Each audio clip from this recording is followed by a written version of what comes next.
নমস্কার বন্ধুরা, অন্নপূর্ণা রান্নাঘরে আপনাদের অনেক অনেক স্বাগত। আজকে আপনারা দেখবেন কাঁচা আমের চাটনি। নমস্কার বন্ধুরা, আজকে আমি আপনাদের দেখাবো কাঁচা আমের চাটনি। আমি একটা বড় ফজলি আম নিয়ে নিয়েছি, এরকমভাবে লম্বা লম্বা করে খোসাটা ছাড়িয়ে লম্বা লম্বা করে কেটে নিয়েছি। যেহেতু আমটায় আটি হয়ে গেছিলো তাই সাইড দিয়ে কেটে লম্বা করে নিয়েছি, আটিটা আমার রয়েছে। চাটনি করতে আমার লাগবে, একটা বড় আম নিয়েছি, প্রায় 500 মতো ওজন হবে আমটায়।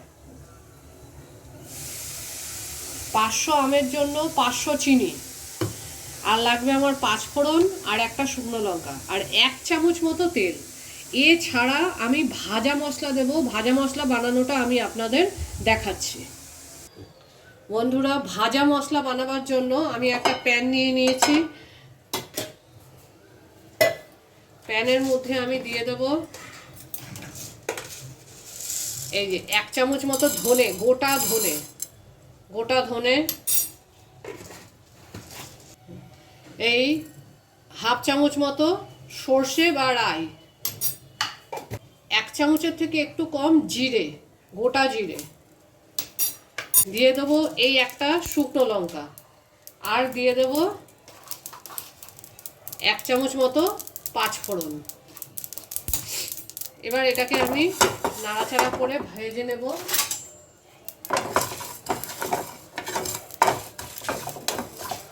একদম পুড়ে যাবে না, কিন্তু ভাজা হবে।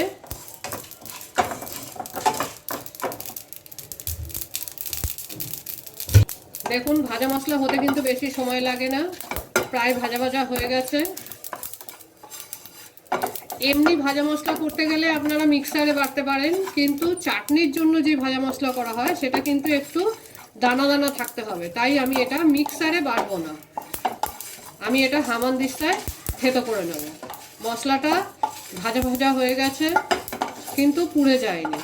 এবার আমি মশলাটাকে হামানদিস্তায় রেখে গরম গরম থেতো করে নেব, যাতে ভালো করে গুঁড়ো হয়ে যায়। দেখুন, মশলাটা আমার ভাজা হয়ে গেছে, এবার আমি এতে ঢেলে দিচ্ছি, দিয়ে এটা দিয়ে ছেঁচে নেব ভালো করে, যাতে মশলাটা চাবা চাবা হয়।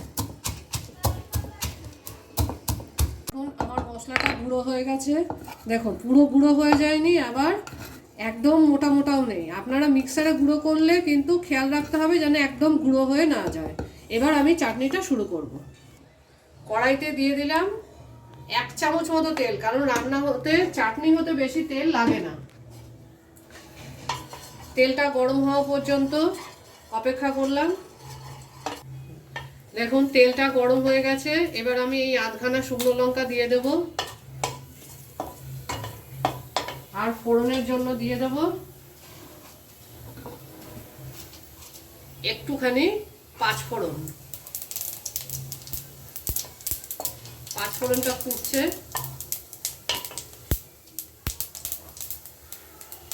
এইবার আমি দিয়ে দেবো কেটে ধুয়ে রাখা আমগুলো।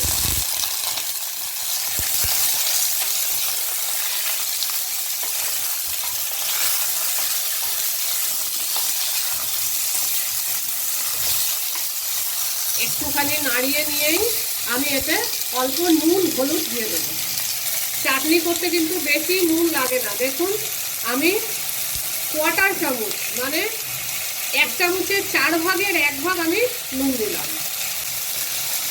হলুদও কিন্তু ওই 1/4 চামচ, মানে 1 চামচের 4 ভাগের 1 ভাগ।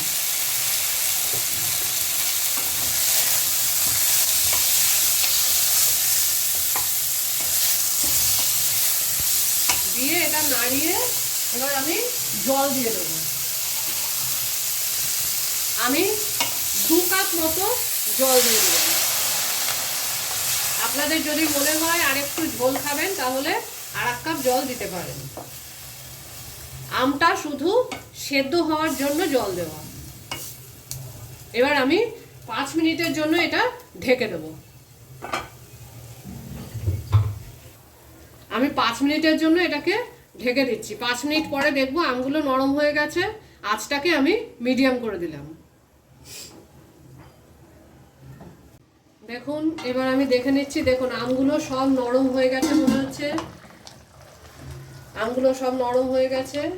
আমি অল্পই জল দিয়েছিলাম, তাই বেশি জল দেখা যাচ্ছে না। এবার আমি আমার চিনিটা দিয়ে দেবো। 500 আমের জন্য কিন্তু 500ই চিনি লাগবে, কম দিলে কিন্তু টক হয়ে যাবে।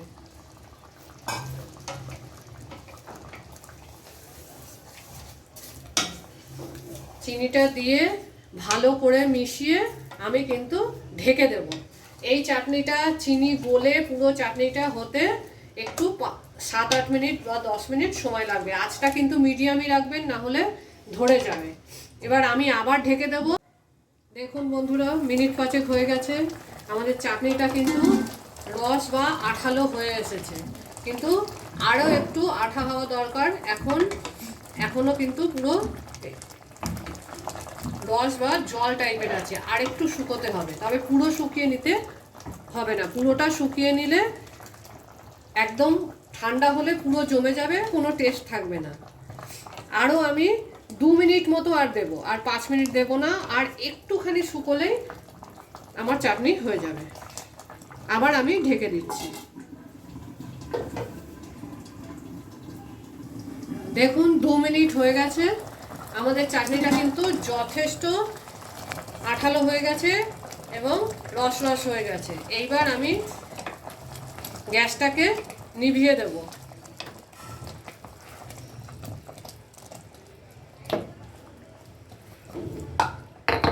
নিভিয়ে দেওয়ার পরে আমরা যে ভাজা মশলা করে রেখেছিলাম, সেই ভাজা মশলাটা ওপরে ছড়িয়ে দেব।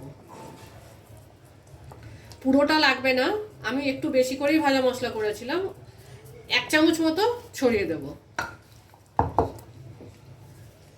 একটু নাড়িয়ে দিলাম। এই চাটনি খেতে খুবই টেস্ট হয়। আমের চাটনিতে এমনি অন্য কিছু ফ্রুট বা ড্রাই ফ্রুটস দেওয়ার প্রয়োজন হয় না, কারণ আমের চাটনি আমেরই একটা আলাদা স্বাদ হয়, যার জন্য সুন্দর গন্ধ এবং খেতেও ভালো হয়। আমার টমেটোর চাটনিও দেয়া আছে আমার চ্যানেলে, ডেসক্রিপশন বক্সে আমি লিঙ্কটা দিয়ে দেবো। এবার এই চাটনিটা গরম গরম বা ঠান্ডা হয়ে গেলে, গরম গরম তো সার্ভ করা যায় না চাটনি, আপনি একটু ঢেলে রেখে দিন, ঠান্ডা হয়ে গেলে সার্ভ করুন। দেখুন আমাদের চাটনি কিন্তু তৈরি হয়ে গেছে।